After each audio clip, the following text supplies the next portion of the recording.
नमस्कार, स्वागत है आपका राजनीति 24 न्यूज में। आइए डालते हैं इस वक्त की बड़ी खबरों पर नजर।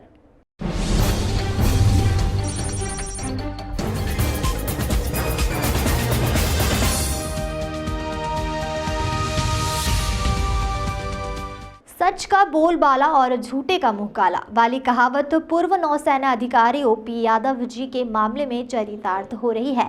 देश की सेवा में अपनी जान लुटाने वाले सैनिक ओपी यादव जी का तो बोलबाला हो गया है और उनके विरोधियों की स्थिति मुंह काला जैसी हो गई है। नौसेना अधिकारी ओपी यादव जी ने अपना कार्यक्रम स्मृति नगर में ही करवाया, जहां विधायक विशाल पटेल ने पहुंचकर स्मृति नगर के गार्डन में कुएं का शुभारंभ किया। यह जीत भ्रष्टाचार पर ईमानदार नागरिक की है।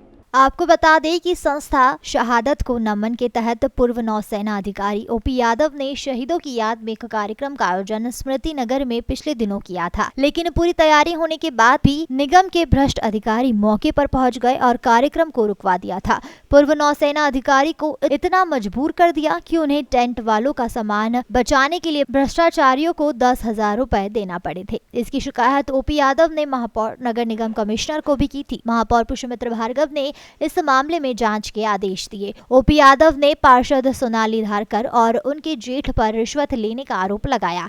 इस मामले के बाद जो कार्यक्रम ओपी यादव का रुकवाया गया था, उसे ओपी यादव ने कल रख लिया। स्मृति नगर में ही कवि सम्मेलन भी हुआ और ओपन टैलेंट प्रोग्राम भी हुआ, जिसमें सभी ने अपना टैलेंट दिखाया। ओपी यादव जी की मेहनत रंग लाई। महापौर पुष्पमित्र भार्गव ने कहा कि वो भ्रष्टाचारियों पर सख्त कार्रवाई करेंगे। लोकायुक्त में भी ओपी यादव ने इस मामले की शिकायत की थी। रिश्वतखोरों की एक नहीं चली और ओपी यादव का कार्यक्रम हो गया। एक पूर्व सैनिक को परेशान करने वालों ने मुंह की खाई है। साथ ही स्मृति नगर के गार्डन के कुएं का शुभारंभ भी किया गया। ओपी यादव अपने बड़े आयोजनों के लिए पहचाने जाते हैं। इनके लिए सबसे पहले राष्ट्र धर्म है। ओपी यादव भगत सिंह के शहीद दिवस पर 23 तारीख को राजवाड़ा पर ओपन माइक, गरबा, नृत्य, बड़ा कवि सम्मेलन का आयोजन कर रहे हैं। इसमें टैलेंट शो भी होगा।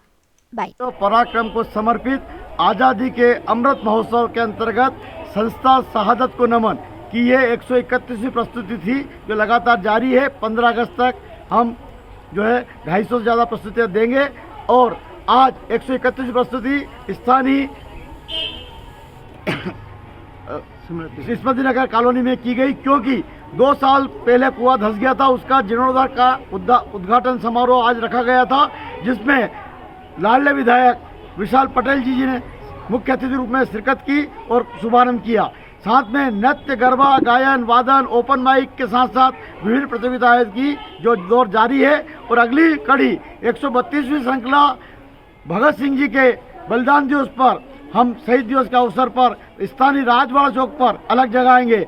दोपहर 12 से 4 ओपन माइक, 4 से 8 भजन संध्या और गीतमाला, 8 से 9 होगा शहादत को नमन और 9 बजे के बाद होगा अखिल भारतीय राष्ट्रीय कवि सम्मेलन, जिसमें हमारे जाने माने कविगण बाहर के भी आएंगे और गुरुवर सत्यनारायण सत्तन के मुख्य अतिथि में कार्यक्रम होगा, जिसमें लखनऊ के देश के सबसे बड़े कवि वाजपेयी जी रहेंगे, जिनका खून से तिलक किया जाता है।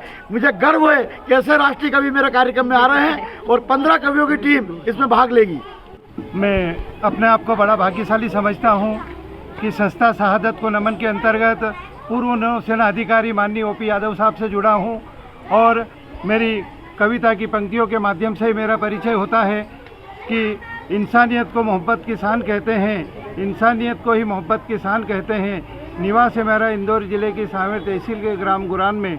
मुझे आंसू कवि शिक्षक के पी चौहान कहते हैं। क्या मुझे आंसू कवि शिक्षक के पी चौहान कहते हैं और हमारे देश के सैनिकों को ही मातृभूमि की शान कहते हैं। हमारे देश के सैनिकों को ही मातृभूमि की शान कहते हैं।